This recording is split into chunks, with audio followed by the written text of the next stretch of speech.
ప్రియమైన వాళ్ళారా, ప్రభువైన యేసుక్రీస్తు నామమున ఈ యొక్క ఉదయకాల సమయంలో మీ అందరికీ నా హృదయపూర్వక వందనాలు తెలుపుకుంటున్నాను. ఈ రోజంతా కూడా మీరు చేయబోయే అన్ని విషయాల్లో దేవుని హస్తము మీకు తోడయుండి మీకు జయాన్ని కలుగుజేయునుగాక. ప్రియులారా, మత్తయి సువార్త 13వ అధ్యాయము 8వ వచనం ఇలా సెలవిస్తుంది, కొన్ని మంచి నేల మీద పడి ఒకటి 100 ఒకటి 60 ఒకటి 30 ఫలించను అనేటువంటి మాటను మనం ఇక్కడ చూస్తున్నామండి. ప్రియులారా, ఈ యొక్క మత్తయి సువార్త 13వ అధ్యాయంలో 4 విధమైనటువంటి నేలను గురించి, అంటే ఫలాల గురించి 4 విధాలైనటువంటి పొలాలు విత్తబడేటువంటి ఆ యొక్క నేలల గురించి యేసుక్రీస్తు ఒక ఉపమానాన్ని చెప్తున్నాడండి. విత్తువాడు ఒకడు, అతడు విత్తనాలు విత్తడానికి అతడు బయలుదేరుతున్నాడు. ప్రియులారా, మనకు బాగా తెలుసు, పరిచయమైనటువంటి ఒక వాక్య భాగం ఇది. మొట్టమొదటిగా అతడు విత్తేటువంటి విత్తనాలు కొన్ని త్రోవ పక్కన పడుతున్నాయి. రెండవదిగా ప్రియులారా, అతడు విత్తేటువంటి విత్తనాలు రాతి బండలతో నిండినటువంటి నేలలో పడుతున్నాయి.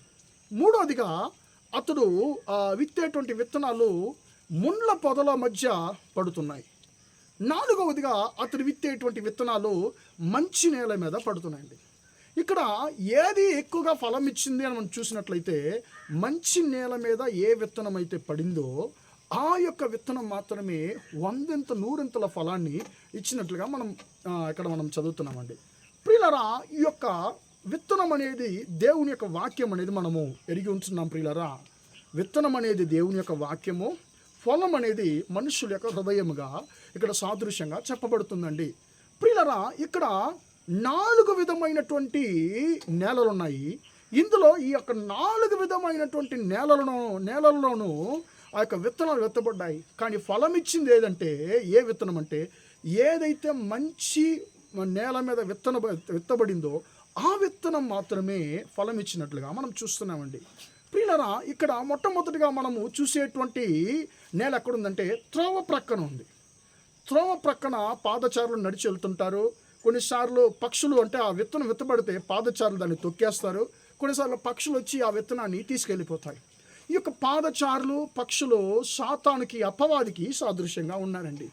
ప్రియులారా, మన జీవితంలో మన హృదయం అనేటువంటి పొలంలో విత్తనం విత్తబడినప్పుడు మనకు ఆ యొక్క విత్తనం వాక్యం గురించినటువంటి గ్రహింపు లేకుండా ఉన్నప్పుడు అపవాది చాలా ఈజీగా, చాలా సులభంగా అతడు ఆ యొక్క విత్తనం అనేటువంటి వాక్యాన్ని అతడు తీసుకెళ్ళిపోతున్నాడు. ఎందుకంటే ఆ విత్తనము నీలో అది ఉంటే, శాశ్వతంగా ఉండిపోతే, నువ్వు ఆ యొక్క విత్తనం ద్వారా నువ్వు ఫలమిచ్చేటువంటి జీవితాన్ని నువ్వు జీవిస్తావు. నిన్ను దేవుడు దీవించగలడు. కాబట్టి సాతానుడి యొక్క టార్గెట్ ఏంటంటే, నీ యొక్క ఫలం అనేటువంటి హృదయంలో విత్తబడినటువంటి విత్తనము ఫలించకూడదు అనేటువంటిది. గ్రహింపు లేనటువంటి ఒక జీవితాన్ని మనం చూస్తున్నాము. ప్రియమైన సహోదర, సహోదరి, గ్రహింపగలిగినటువంటి హృదయం మాత్రమే ఫలిస్తుంది, ఆశీర్వదించబడుతుంది. ఈ యొక్క ఫలము దేవుని యొక్క ఆ యొక్క విత్తనం ద్వారా కలగబడిన ఆశీర్వాదం పొందుకోలేదు. ప్రియులారా, గ్రహింపు లేనటువంటి హృదయము దేవుని యొక్క వాక్యం అనేటువంటి విత్తనం ద్వారా దొరికేటువంటి ఆశీర్వాదాన్ని పొందుకోలేరు. రెండోదిగా మనం చూస్తున్నాం ప్రియులారా, మా యొక్క రాతి బండలతో నిండినటువంటి మా యొక్క నేలను మనం చూస్తున్నామండి. ఇక్కడ కూడా విత్తనం విత్తబడుతుంది. ఆ విత్తనము చాలా త్వరలోనే అది మొలుస్తుంది, పెరుగుతుంది. కానీ ఎంత త్వరలో అది మొలుస్తుందో అంత త్వరలో అది ఎండిపోతుంది, అది కాలిపోతుందని మనం చూస్తున్నామండి. ప్రియులారా, ఈ కారణం ఏంటంటే, ఇక్కడ రాతి బండలతో నిండినటువంటి నేల అనేది కఠిన హృదయము. ప్రియులారా, ఈ యొక్క కఠిన హృదయము మనకున్నప్పుడు మనము దేవుని యొక్క వాక్యాన్ని మన హృదయంలో లోతులోనికి మనము అనుమతించినప్పుడు, ప్రియులారా, లోక సంబంధమైనటువంటి దిగులు, లోక సంబంధమైనటువంటి బాధలు, శ్రమలు వచ్చినప్పుడు మనం ఏం చేస్తామంటే, ఆ యొక్క విత్తనం అనేటువంటి వాక్యం లోతులో లేదు, పైనే ఉంది. కాబట్టి మనం ఆ శ్రమల మధ్య మనము నిలకడగా ఉండలేక మనము దేవుడికి దూరం అవుతున్నాం. ఇప్పుడు ఈ ఫలము కూడా ఇలాంటి రాతి బండలతో నిండినటువంటి నేలకు సాదృశ్యంగా ఉన్న ఇలాంటి కఠిన హృదయం కూడా దేవుని యొక్క విత్తనం అనేటువంటి వాక్యం ద్వారా దొరికేటువంటి ఆశీర్వాదాన్ని పొందుకోలేకపోయింది. మూడవదిగా ముండ్ల పొదల మధ్య విత్తనం విత్తబడింది.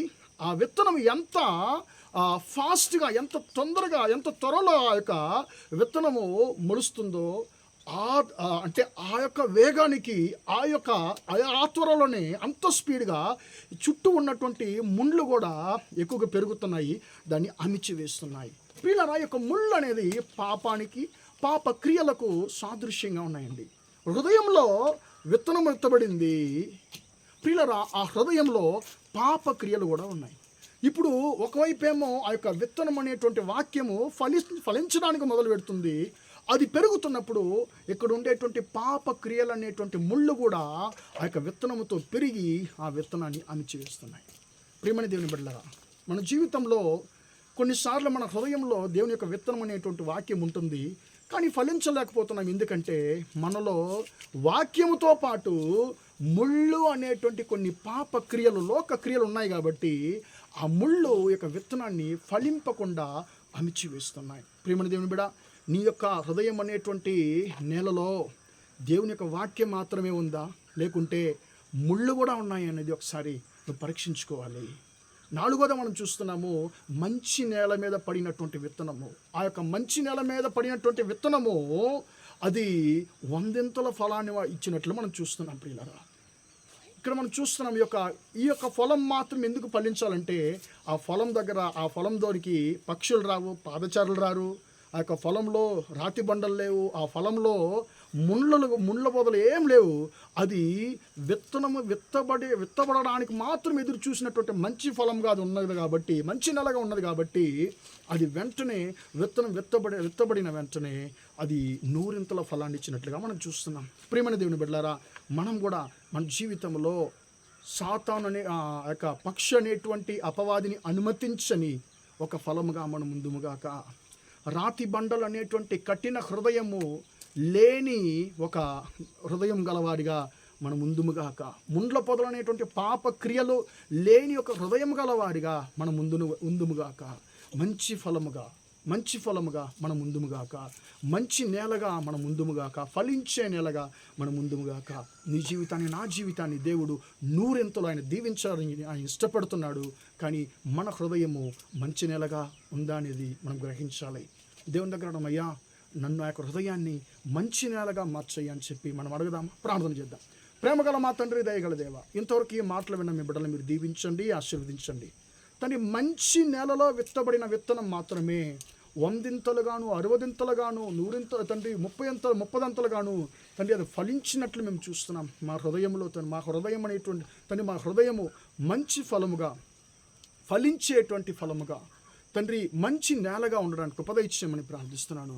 తండ్రి, వాక్యం ద్వారా, మీ యొక్క వాక్యం ద్వారా కలిగేటువంటి దీవెనలో తండ్రి స్తోత్రం యేసయ్యా, ఈ యొక్క తండ్రి వీడియోని చూస్తున్నటువంటి మా సహోదర సహోదరులు అందరికీ కూడా తండ్రి నువ్వు దయచేయమని ప్రార్థిస్తున్నాను.